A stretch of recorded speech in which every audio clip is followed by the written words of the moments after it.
Je ne suis pas du genre à demander grand-chose à la vie. Donnez-moi un peu de tranquillité, un frigo qui ne tombe pas en panne tous les 3 jours et assez d'argent pour garder la lumière allumée et je suis satisfait. Mon nom, c'est Charlie. J'ai 22 ans et je viens de terminer ma 3e année à l'université. Une dernière ligne droite m'attend, mon semestre final. Mais il y a un problème, comme toujours. Je dois encore payer les manuels, le loyer et ces petites dépenses qui, mises bout à bout, transforment la vie en une course contre la montre.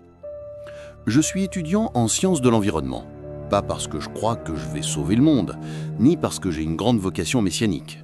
Non, c'est simplement que j'aime être dehors, sentir l'air libre sur mon visage, écouter les bruissements d'arbres, et surtout fuir les bureaux gris qui enferment les gens dans une routine étouffante. J'ai grandi dans une petite ville nommée Elridge, une bourgade comme il en existe des milliers. Un vieux dîner qui diffuse toujours du rock des années 80, une quincaillerie où l'odeur de sfure se mélange à celle des chaussettes humides, et des habitants qui connaissent ton prénom, celui de ton père, et même les matchs de football que tu as ratés au lycée.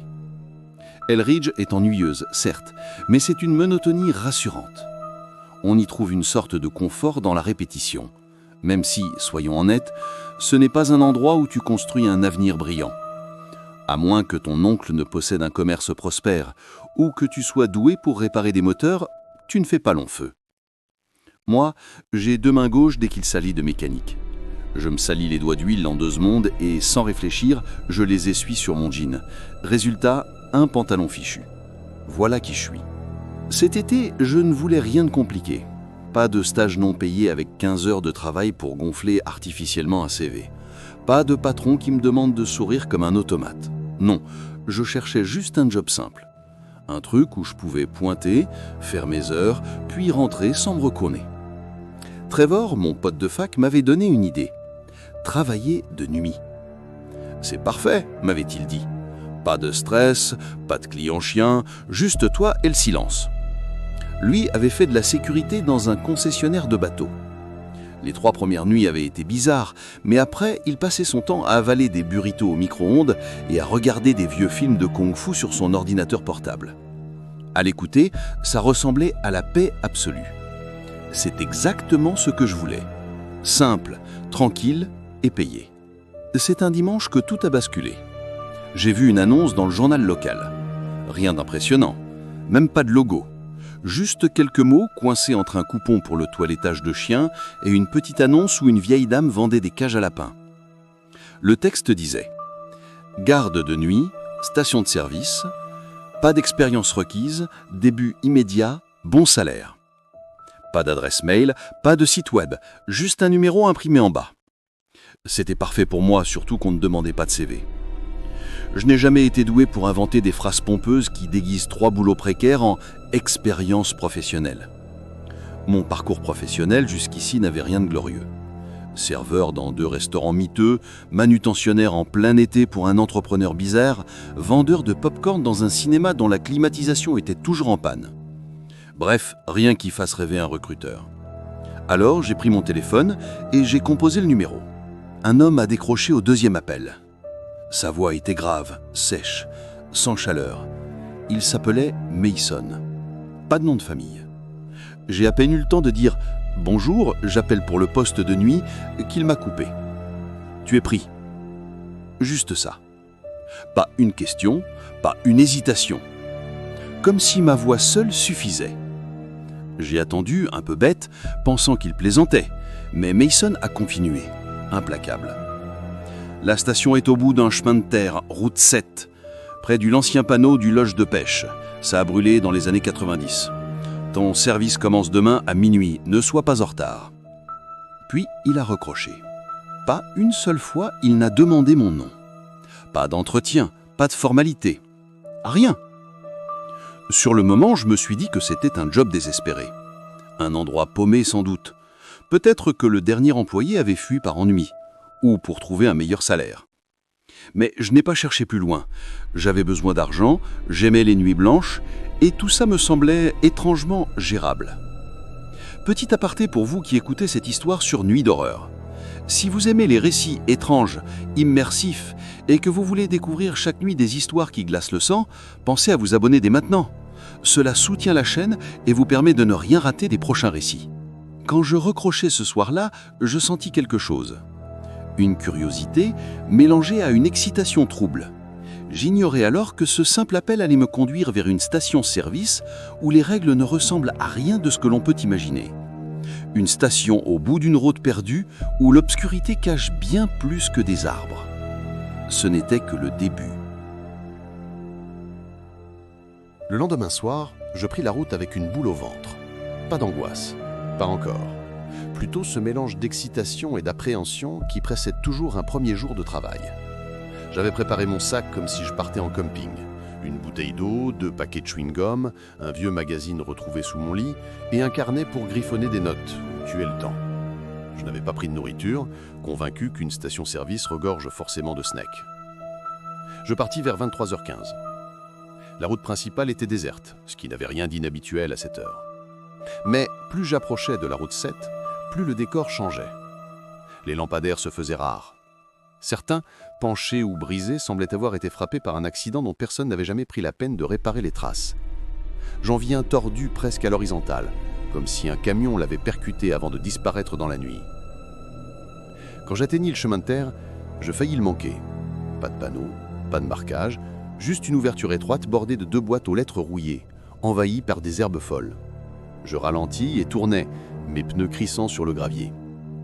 Là, le monde sembla changer. La route devint un couloir étouffant, bordé d'arbres si hauts et si serrés qu'ils étouffaient la lumière de la lune. Mes phares projetaient des lames blanches sur les troncs, mais au-delà, rien. Une obscurité totale, épaisse comme un rideau. Je conduisis ainsi pendant de longues minutes, sans croisement, sans possibilité de faire demi-tour. Chaque mètre parcouru me donnait l'impression de m'enfoncer dans un lieu où personne n'avait mis les pieds depuis des années. Une pensée me traversa l'esprit. Et si je me perdais ? Le GPS ne captait plus, mon téléphone affichait aucun service. Je me répétais que ce devait être normal dans un coin aussi reculé, mais malgré moi, je serrais un peu plus fort le volant. Puis, soudain, la route s'élargit, comme si la forêt m'avait craché dans une clairière. Et là, devant moi, se tenait la station. C'était une bâtisse basse, au toit plat, aux murs fatigués. Un seul néon vacillait au-dessus des portes coulissantes, projetant une lumière pâle qui battait comme un cœur malade. Le mot « gaz », écrit en grosses lettres rouges à moitié effacées, trônait sur l'enseigne. Pas de logo, pas de nom de société. Juste ce mot brut, comme une injonction. Devant, une seule pompe à essence. À côté, un vieux pick-up couvert de poussière, ses pneus dégonflés depuis longtemps. Tout indiquait qu'il n'avait pas bougé depuis des années. Je garai ma voiture, le moteur encore ronronnant. Pendant quelques secondes, je restais immobile, scrutant le bâtiment. Rien. Pas un bruit, si ce n'est le chant des insectes dissimulés dans les arbres. Pas une silhouette, pas une lumière autre que celle du néon. Je descendis.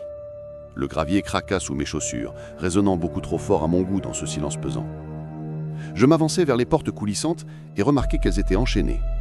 2 lourdes chaînes rouillées croisées sur les poignets bloquaient l'entrée. Je sortis mon téléphone par réflexe. Toujours aucun signal, pas même une barre. Un goût amer me monta dans la bouche. C'est à ce moment que je me rappelai ce que Mason m'avait dit lors de l'appel. La clé est dans le pot de fleurs. Je baissai les yeux. À droite de l'entrée, un grand pot en plastique accueillait une plante artificielle recouverte de poussière. J'hésitai une seconde, puis fouillai sous le rebord. Mes doigts touchèrent du métal froid. Une clé. Ordinaire, sans étiquette. Je la glissai dans le cadenas. Clac. Le verrou céda plus facilement que prévu. Les chaînes tombèrent lourdement, traînant sur le sol dans un grincement qui sembla beaucoup trop fort dans cette nuit immobile. Je tirai les portes.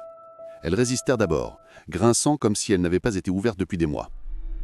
Puis, elles s'écartèrent brusquement, me laissant découvrir l'intérieur. À première vue, c'était une station-service comme les autres. Des présentoirs de chips poussiéreux, un mur entier de boissons énergétiques, des lunettes de soleil accrochées sur un présentoir tournant, des bonbons au comptoir. Rien d'anormal, rien d'effrayant. Mais mon regard fut immédiatement happé par quelque chose d'autre. Derrière la caisse, scotché sur le comptoir avec du ruban jauni, un papier blanc. Une simple feuille tapée à la machine. Les bords étaient cornés, mais les mots imprimés restaient lettres, parfaitement lisibles. Et en haut de cette feuille, en lettres capitales, une phrase. Une règle. Nourrir le chat. Je restais figé quelques instants devant la feuille scotchée au comptoir. Ces mots simples, Rule 1, Feed the cat, me semblaient absurdes. Nourrir le chat? Quel chat? Était-ce une blague laissée par un ancien employé pour effrayer les nouveaux? Pourtant, l'impression que ce papier avait toujours été là, jauni par le temps, me dérangeait. Je lus la suite. Son nom est Ripley. C'est un chat roux, borgne. Parfois, vous le trouverez assis sur le comptoir, comme s'il attendait votre arrivée. D'autres fois, il fixera l'entrée des arrière-salles. Nous ne savons pas vraiment pourquoi il fait cela, et il vaut mieux ne pas poser la question. Sous la caisse, vous trouverez une boîte de sardines jaunes de la marque The Watermelon Company. Utilisez-les pour remplir son bol rouge près de l'entrée. Ripley est un bon chat. Gardez-le toujours nourri. Je haussai un sourcil, relisant 2 fois. Ripley? Sardine? Un chat borgne? Tout ça ressemblait à une mauvaise plaisanterie, mais au moment précis où je relevai les yeux du papier, un bruit léger me fit sursauter. Ploc! Quelque chose venait de bondir sur le comptoir, juste devant moi. Un chat, un gros chat roux, au poil légèrement ébouriffé, qui me fixait de son unique œil vert. L'autre orbite n'était qu'une cicatrice fermée depuis longtemps, un vide où la chair avait été arrachée. Sa queue battait lentement, ses moustaches frémissaient. Il ne bougeait pas, me jaugeant avec la patience d'un vieux roi qui attend qu'on lui rende hommage. Salut ?» soufflai-je, un peu idiot. Ripley cligna lentement de son unique œil, comme pour dire « Oui, je t'ai entendu, mais dépêche-toi. » Je déglutis et me penchai sous la caisse. Là, exactement comme le papier l'indiquait, une boîte de sardines pâles, décorée de lettres bleues effacées, Watermelon Company, Sardines in Oil. Le genre de boîte qu'on croirait sortie d'un autre siècle. À l'arrière, un texte écrit dans une langue étrangère, aux caractères étranges. Ni espagnol, ni français, ni rien que je connaisse. Je décapsulai la boîte. L'odeur me frappa aussitôt, forte, huileuse, persistante, une odeur qui colle aux doigts même après plusieurs lavages. Ripley, lui, se redressa immédiatement, oreilles pointées, attentif. Je trouvai le bol rouge posé près de l'entrée de la porte, un peu crasseux, contenant seulement quelques miettes séchées. J'y versai les sardines et l'huile, puis reculai. Le chat sauta gracieusement du comptoir et trotta vers son repas. Il renifla le bol, se lécha les babines et commença à manger calmement, chaque bouchée avalée avec une lenteur étudiée. Je l'observais, fasciné malgré moi. Avec son unique œil, il ressemblait à un vieux pirate, fatigué mais toujours redoutable. Son pelage roux luisait faiblement sous le néon, et chaque mouvement de sa queue semblait rythmer un silence oppressant. « Bon chat ?» murmurai-je, posant une main hésitante derrière ses oreilles. Ripley s'autorisa un léger mouvement de tête, un frottement presque imperceptible contre ma paume. Puis il reprit son repas comme si je n'avais jamais existé. Je retournai au comptoir. Un stylo gisait à côté de la feuille des règles. Sans réfléchir, je traçai une petite coche en face de la première ligne. Rule 1. Feed the cat. V. Un soulagement bizarrement haï, comme si avoir accompli cette tâche m'avait évité un danger invisible. Pourtant, rien autour de moi ne justifiait cette sensation. La station restait plongée dans le même silence pesant. Je lus la suite. Rule 2. Check the locks. Mon cœur accéléra. Je lus attentivement. Tout au fond, derrière le rayon des chips et les congélateurs, une porte rouge entourée de chaînes rouges. Vérifiez qu'elles n'ont pas bougé. Ignorez les cris. Les cris ? Je fronçai les sourcils. L'absurde venait de franchir un nouveau cap. Je restais un instant figé derrière le comptoir, les yeux rivés sur ces mots absurdes. Ignorer les cris ? Mon esprit tentait d'y trouver une logique, mais rien ne collait. Pourquoi préciser ça ?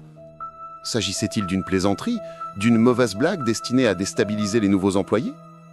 Pourtant, mon ventre se serra. L'instinct, ce fameux instinct qui murmure avant même que l'esprit comprenne, me soufflait que ce n'était pas une blague. Je pris une grande inspiration et m'avançai entre les rayons.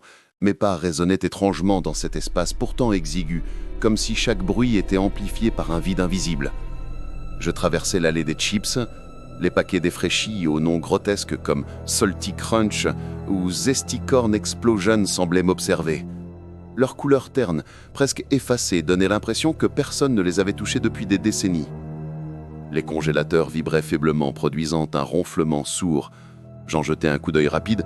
À l'intérieur, des glaces collées les unes aux autres par la glace brûlée, des burritos congelés semblant dater d'un autre âge. Tout respirait l'abandon. Puis je le vis. La porte. Impossible de la manquer. Peinte d'un rouge éclatant, un rouge vif, presque vivant comme du sang encore humide. Elle se dressait là, massive, à la fin de l'allée, comme si elle n'appartenait pas à ce lieu banal. Autour d'elle, enchevêtrées, de lourdes chaînes rouges s'entrecroisaient en un X oppressant, chaque maillon gros comme mon poing. Au centre, un cadenas antique, noirci par le temps, semblait respirer à son propre rythme. Je m'approchai, lentement, comme hypnotisé. Mon souffle résonnait trop fort à mes oreilles. En me penchant, je remarquai des détails, des marques profondes dans le mur autour de la porte, comme si quelque chose avait tenté de gratter, de creuser, de s'échapper ou d'entrer. Des stries longues, irrégulières, ressemblant à des coups de griffe ou d'ongles. La peinture s'écaillait autour, révélant un plâtre déchiré. Je n'avais pas encore touché le cadenas que je l'entendis. Un bruit. D'abord ténu, étouffé, comme le ronronnement déformé d'un appareil défectueux, mais rapidement le son se précisa. C'était une voix. Non, plusieurs voix, des cris. Lointains d'abord, puis plus distincts. Des hurlements de douleur, aigus, déchirants, presque inhumains, mais avec quelque chose de terriblement humain dedans, la souffrance. Pas de mots, pas de phrases, juste une plainte interminable, comme une cassette en boucle. Je restais figé, paralysé. Mes oreilles cherchaient à nier ce qu'elles entendaient, mais mon cœur battait si fort que j'avais peur qu'il résonne plus fort que les cris. C'est alors qu'un autre son se mêla à la cacophonie. Miaou! Je sautai. Au bout de l'allée, Ripley était assis. Son unique œil me fixait avec intensité. Il n'avançait pas, ne reculait pas. Sa queue était enroulée autour de ses pattes, immobile. Un autre miaulement résonna, plus bref, plus sec, un avertissement. Je baissai lentement la main qui tremblait encore à quelques centimètres du cadenas. « D'accord, » murmurai-je, la voix cassée. « Tu es le patron. » Je reculai doucement, sans quitter la porte des yeux. Les cris continuaient derrière le métal, mais plus je me reculais, plus ils semblaient s'éteindre, comme si le simple fait de m'éloigner leur arrachait toute force. Quand je fus franchi l'allée, Ripley pivota tranquillement et repartit vers le comptoir, comme si de rien n'était, comme si nourrir le chat et écouter ses avertissements étaient les seules choses qui m'avaient empêché de sombrer. De retour derrière la caisse, je pris le stylo d'une main tremblante et cochai la deuxième règle. Rule 2, check the locks. Wink. J'eus un rire nerveux. C'était officiel. J'étais pris dans un jeu de règles absurdes mais étrangement vitales. Je posai le stylo et mes yeux descendirent vers la ligne suivante de la feuille. Rule 3, clean around the gas station. Je déglutis. Peut-être que cette règle serait plus simple. Peut-être. La troisième règle me sembla presque banale au premier coup d'œil. Règle 3, nettoyer la station. Sous le titre, une note plus détaillée. Pas besoin de nettoyer l'extérieur, c'est l'intérieur qui compte. Ou du moins, c'est ce qu'ils disent. Tu trouveras toutes sortes de choses laissées par les clients. Emballage de bonbons, gobelets en papier, parfois une dent ou une vieille photo où les têtes manquent. Jette tout, garde l'endroit propre. Je relus la phrase 2 fois. Une dent? Une photo sans tête? J'eus un rire nerveux. C'était sans doute un canular. Mais je pris tout de même le balai trouvé derrière le comptoir et un rouleau de sac poubelle mince, presque transparent. J'allumai la musique de mon téléphone pour briser le silence. Une playlist de vieux morceaux rock. Les riffs saturés emplirent la station, donnant l'impression d'occuper l'espace. Ripley s'installa près de son bol, repu, et se roula en boule. Je commençai par le rayon des confiseries. Sous l'étagère du bas, collé depuis je ne sais combien de temps, un vieux bonbon à moitié fondu s'accrochait au métal. Je dus le gratter avec la clé trouvée dans un tiroir. Le bruit de frottement résonna. Dans la station, bien trop fort. J'eus un frisson. Plus loin, je ramassai 2 canettes vides derrière un présentoir de lunettes. Puis, une chaussette solitaire, roulée en boule, au-dessus des snacks. Pas une paire, une seule.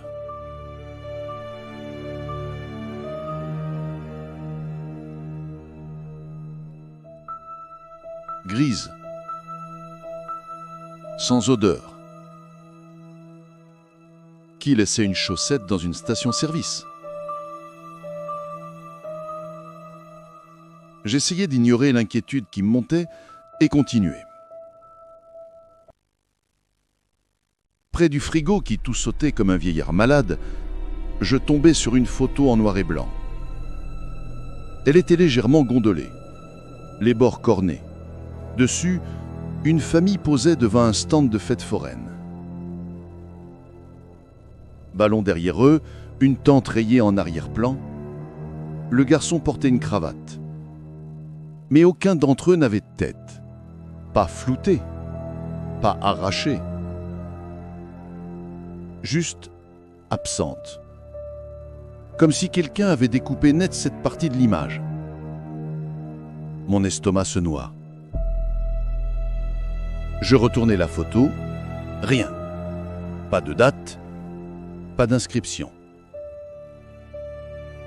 J'hésitais à la jeter. Ma main tremblait au-dessus du sac poubelle.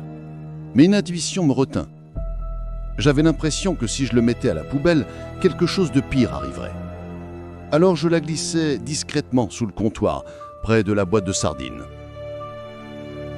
Je repris mon nettoyage. Mais plus je fouillais, plus les découvertes étranges se multipliaient. Un gobelet en carton rempli de miettes. Mais au fond, une petite dent humaine, jaunie, lisse. Je la laissai tomber dans le sac en retenant un haut le cœur. Un paquet de bonbons plié en origami, soigneusement formé en petits oiseaux. Une paire de minuscules chaussures rouges rangées dans le congélateur à côté d'un burrito congelé. Des chaussures d'enfant, impeccables, comme si elles venaient d'un magasin. Et les photos, toujours les photos. Au début seulement 2 ou 3, mais rapidement j'en trouvais partout. Derrière un rayon de magazines jaunis, glissé entre 2 canettes de soda, coincé dans une fissure du comptoir, toujours en noir et blanc, toujours avec le même détail glaçant, aucune tête. Famille, scout, élèves devant une école, adolescents devant un dîner, tous posaient, souriants, mais sans visage. J'en avais les mains moites, mais impossible de les jeter. Chacune d'elles me donnait la sensation d'être un objet sacré ou maudit.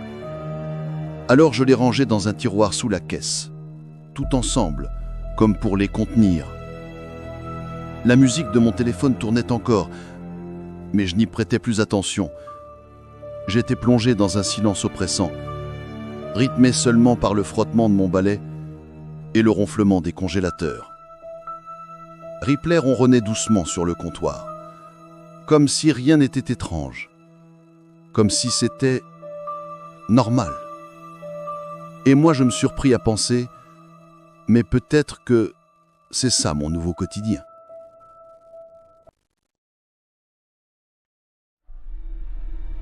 Les premières nuits s'étaient déroulées sans incident majeur.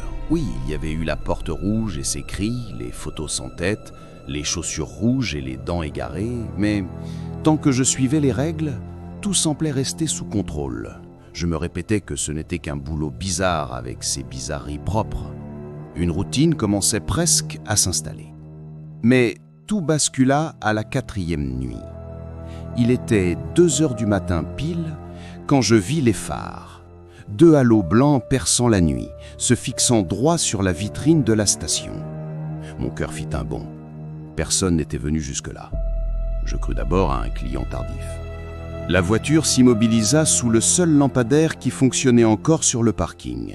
Une Ford rouge, lustrée, impeccable. Trop impeccable. Comme sortie d'un salon automobile, alors que tout autour n'était que poussière et néons vacillants.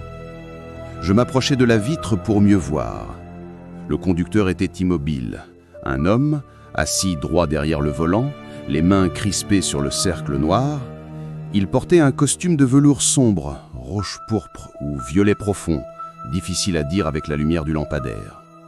Son épaule soutenait une canne verte usée, à la poignée tordue. Mais ce n'est pas sa tenue qui m'a glacé, c'est son visage.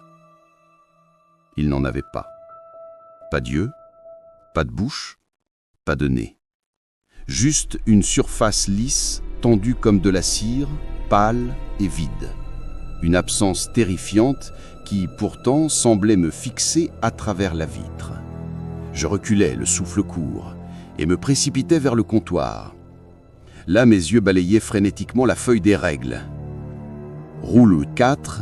Lock the door when you see a red Ford outside. Je déglutis si fort que ma gorge me fit mal. Je n'avais pas verrouillé la porte. Je me retournai, prêt à courir jusqu'à l'entrée, mais il était déjà trop tard. Il n'était plus dans la voiture. Il était dedans. L'homme au visage lisse se tenait dans l'allée des snacks, immobile, son costume de velours parfaitement ajusté, sa canne posée contre son bras. Comme s'il avait toujours été là, comme si j'étais celui qui s'était trompé d'histoire. La panique m'envahit, mais un autre détail m'attira l'œil, une autre règle. Rule 5, in case of emergency. Si l'homme pénètre dans la station, baisse la tête, ne le regarde pas, laisse-le déambuler, réponds-lui s'il te pose une question, accepte ce qu'il te tendra, tu sauras qu'il est parti quand le son de sa canne disparaîtra. Ma gorge se serra. Il n'y avait qu'une chose à faire. Je m'assis sur le tabouret derrière le comptoir, baissai la tête et fixai obstinément le chewing-gum collé sous le rebord de bois. Je forçai mon souffle à se calmer, chaque inspiration sifflant comme une lame dans ma poitrine. Un son s'éleva. Tape, tape, tape. La canne, rythmique, régulière.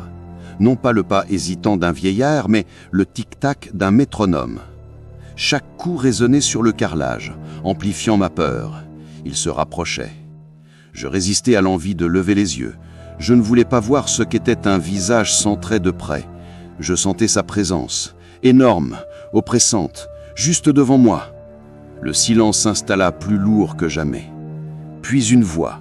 « Vendez-vous des briquets ?» Je faillis hurler. La voix ne venait pas d'une bouche, pas d'un souffle.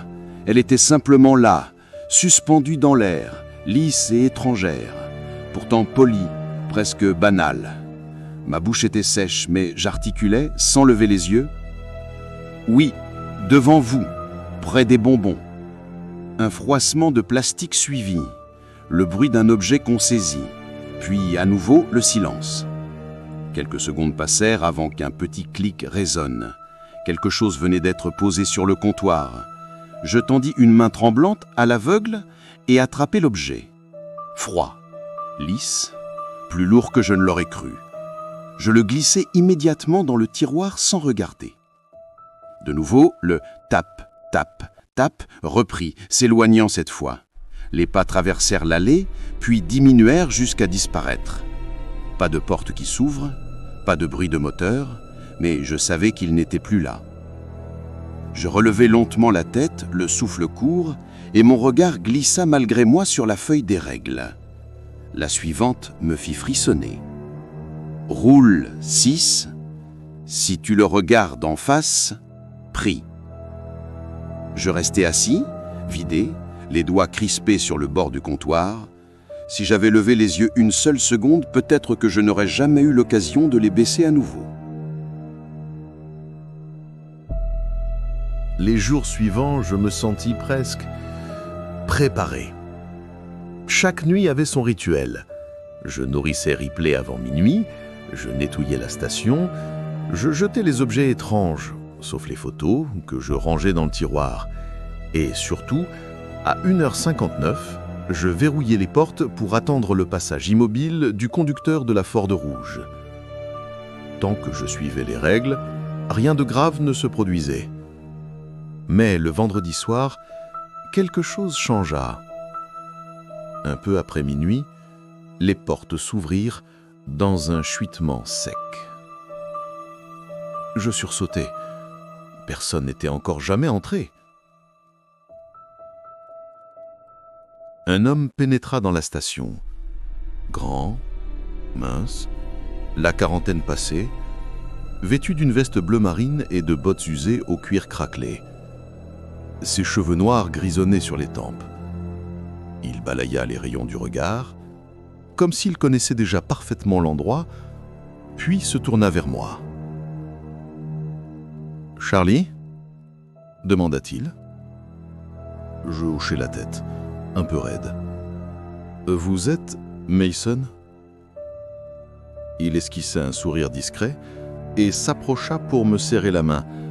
Sa poignée était sèche, ferme, mais sans agressivité. « Bienvenue officiellement. Je ne passe pas souvent, dit-il, mais la première semaine, c'est toujours la plus rude. » Nous nous assîmes derrière le comptoir, 2 gobelets de café réchauffés devant nous. Le liquide avait un goût de chaussettes brûlées, mais je n'ose pas me plaindre. Mason buvait tranquillement, comme s'il avait déjà goûté bien pire. Un silence flottait entre nous, ponctué seulement par le bourdonnement des néons et le ronronnement de Ripley, installé sur le comptoir. Finalement, je me lançai. « 7 hommes dans la Ford rouge. C'est quoi exactement ?» Mason me fixa de ses yeux sombres, plissant à peine les paupières. « Ça dépend de ce que tu appelles quoi. Il est là chaque nuit, toujours à la même heure. Il ne bouge pas et il n'a pas de visage. » Je sentis ma gorge se serrer en prononçant ces mots, comme si leur simple évocation risquait d'attirer l'entité. Mason reposa son gobelet, soupira et s'adossa. « Il y a une histoire. Elle remonte à loin, avant que cette station existe, avant que presque tous les bâtiments de cette ville soient construits. » Je me tus, fasciné malgré moi. On raconte qu'un homme possédait presque tout. Banque, commerce, maison, même des églises. Si quelque chose sortait de terre ici, c'était grâce à lui, ou plutôt à cause de lui. Pas de générosité, par avidité. Il bâtissait pour régner, pas pour offrir. Mason marqua une pause, ses yeux fixant le vide, comme s'il revivait ce qu'il décrivait. Mais un soir, quelque chose a cassé en lui. Nul ne sait pourquoi. Certains disent que sa femme l'a quitté. D'autres qu'il a tout perdu dans une affaire foireuse. Certains pensent qu'il a simplement sombré dans la folie. Toujours est-il qu'il a verrouillé les portes de son manoir et qu'il a massacré tous ceux qui vivaient dedans. Serviteurs, famille, même le chien. Puis, il a disparu. Un frisson glacé me parcourut l'échine. Et personne ne l'a retrouvé. Mason secoua la tête. Non, pas son corps. Mais les habitants d'Elridge disent qu'il n'est jamais parti. Pas vraiment. Il s'est fondu dans la terre, dans les murs, dans les lieux qu'il possédait. Il revient là où il avait semé son empire. La station-service est un lieu de cela. C'est lui dans la voiture. Je restai muet.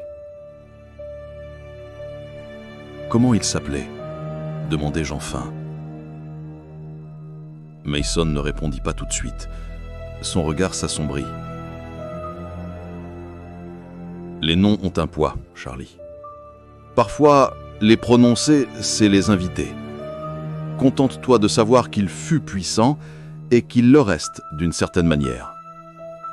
Je voulais protester, poser plus de questions, mais je sentis que je n'en tirerais pas davantage. Mason vida son café d'une gorgée, puis se leva. « Une dernière chose, » dit-il en enfilant sa veste. « Ici, certaines règles protègent, d'autres enferment. Ne cherche pas à comprendre lesquelles sont quoi. Tu n'aimerais pas trouver la réponse. » Sur ces mots, il sortit dans l'obscurité, comme s'il s'était fondu dans l'obscurité. Je restai seul, le cœur lourd, avec une impression terrifiante. Mason en savait bien plus qu'il ne voulait l'avouer. Et si j'avais le malheur d'insister, il me laisserait découvrir la vérité par moi-même. Les jours devinrent des semaines, et, étrangement, je me surpris à m'adapter. Chaque nuit, j'arrivais à la station comme on enfile un uniforme invisible. J'ouvrais les portes, nourrissais Ripley avant minuit, balayais les rayons, vidais les poubelles. J'avais cessé de sursauter devant les objets étranges qui surgissaient dans les coins. Les gobelets avec des dents, les origamis de papier bonbon, les photos sans tête, tout cela était devenu familier. La peur restait, mais elle avait changé de forme. Ce n'était plus une panique brute, plutôt une tension sourde, constante, comme une corde tendue dans mon crâne. Le moindre faux pas pouvait me coûter plus que mon job, alors je respectais scrupuleusement chaque règle. À 1h59, sans faute, je verrouillai la porte d'entrée. À 2h précises, la Ford rouge se garait sous le lampadaire cassé.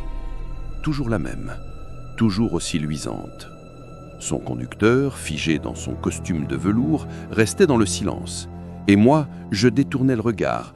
Je ne voulais pas vérifier si son absence de visage pouvait parfois se tourner vers moi. Ripley, lui, était mon seul véritable compagnon. Il venait m'accueillir à chaque début de service, bondissait sur le comptoir avec l'assurance d'un patron et me fixait de son unique œil vert.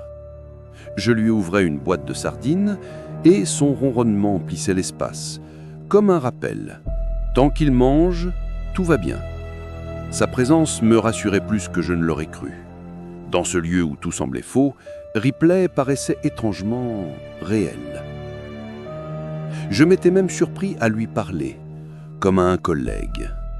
« Tu crois que je vais tenir combien de temps ici ?» Il me répondait d'un clignement lent ou d'un miaulement bref, et, bizarrement, ça me suffisait.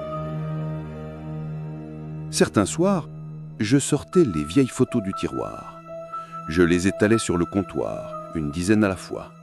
Des familles, des foules, des moments heureux, tous décapités par ce vide propre et net. Je me demandais d'où elles venaient. Qui les déposait là? Pourquoi aucune n'était en double? À chaque cliché, la même absence, méthodique, sans bavure.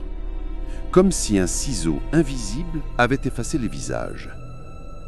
Parfois, je me disais que ces photos étaient liées à l'homme sans visage, que c'était lui leur origine, qu'il emportait avec lui les têtes, les identités, ne laissant derrière que des corps figés. Mais je n'osais pas pousser plus loin cette réflexion. Les règles m'avaient appris une chose: certaines réponses sont plus dangereuses que les questions. La station, au fil des nuits, me parut moins étrangère. Les néons grésillants, l'odeur de poussière, le ronflement du congélateur, tout cela devenait ma bande-son. Le temps coulait différemment.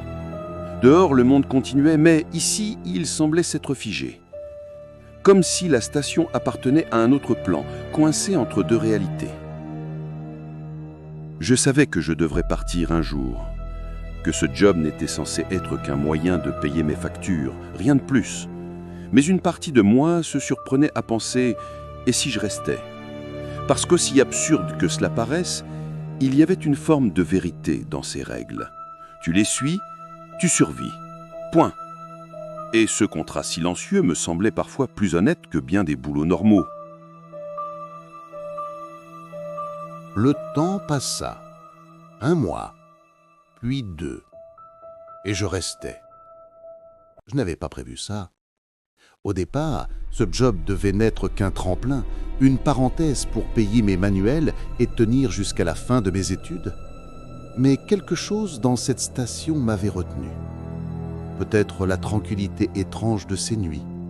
Peut-être le sentiment qu'en suivant les règles, je pouvais survivre à quelque chose de plus grand que moi.